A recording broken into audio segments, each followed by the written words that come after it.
What in the world is up mga kalaman? So let me take you back to what happened last Friday, and we were ending the week strong. So went to work, ang tindi lang ng traffic, pero not so much like the last few days. So I hope you had a good weekend, and if it wasn't your week, don't be so hard on yourself. Pwede pa naman tayong buhay next week, alright? It's a promise of a new week. Work was so-and-so. At ang importante ay natapos ang trabaho. So kung meron mo kayong deliverables at napasa niyo siya, I am proud of you. Kung hindi man, bawi tayo this week, alright? Again, yun yung promise ng panibagong linggo. Sa akin, I finished up a couple of things dahil inuugali ko na hindi magkaroon ng backlog for the following week. Grabe, pagdating ng pambansang lunch break, biglang bumuhos na malala. Kaya dali-dali kagad kumuha ng payong, pero why pick sa sobrang tindi ng ulan. Naglalakad ako dito sa may Valero, biglang lumakas lalo yung ulan, and umabot siya to the point na nagpatila ako at naabutan ng ulan sa karkaret sisig sa Valero. For the first time in a long time, ako ay inabutan ng ulan dito. It's been a while since kumain ako dito sa lakas ng ulan.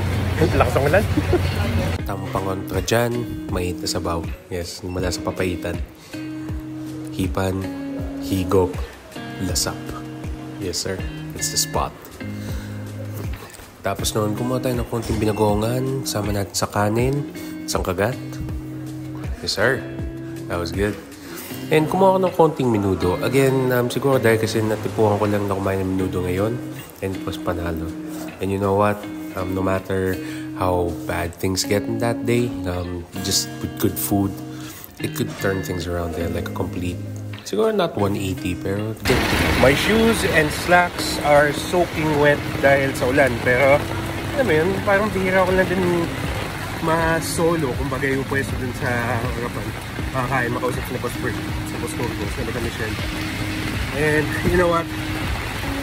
Stuff like this, stories like this, makes it worth it. Sige, so pagkakain sa labas na may ulan na malakas, diretso agad sa taas. But before that, kumuha na ako ng kape. Nothing like brewed coffee for the pick-me-up. Dahil naubusan din ako ng kape kanina. So wala tayong DIY latte today.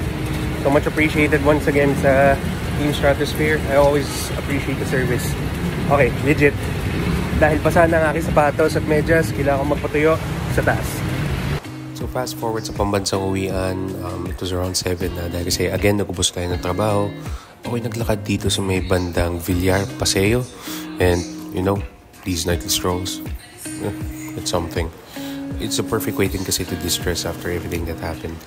Pagdating dito sa may La Triangle, parang may kaganapan. Film festival. Upon closer look, it's collaboration with the Spanish Embassy. Interesting, right? So, tuloy lang tayo sa buhay. Tawid tayo dito sa Sibuyas Crossing at tayo ay dumiretso pa uwi. Katulad ng mga taong to na sumabit na sa bus, one way or the other, ginawa ng parang umuwi. So, kung kayo man ay ganun din naging Friday night, I hope everybody had a safe ride home. Okay lang yan. Meron tayong weekend, pahinga tayo.